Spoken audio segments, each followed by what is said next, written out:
Hi everyone, I'm going to show you how to pollinate squash, and this goes for your other cucurbits. So first of all, squash plants have both male and female flowers on the same plant. A lot of times they start out just having male flowers first, and it could take a while for the female flowers to come along.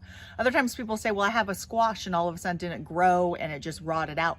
That was a ovary, because that's what you're eating on the squash, is that wasn't pollinated.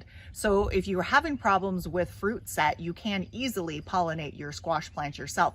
Take a small paintbrush, find the males. Do this in the morning as well, because the flowers close up early in the day. Find the males. Now the males will not have the swollen ovary at the base.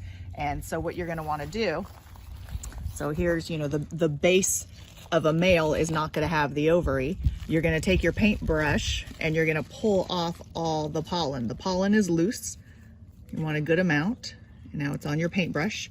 And then you're going to move that pollen over to the female. And the female is going to be very noticeable because it has the swollen ovary, which is the unripe fruit. And then you're going to take that pollen, the brush with all the pollen, and move it all around. So it takes more than just one pollen grain for it to be pollinated. So that's what happens when you don't have a completely pollinated fruit. And then what I like to do is just to remove the petals around it. One, that way I know I pollinated it.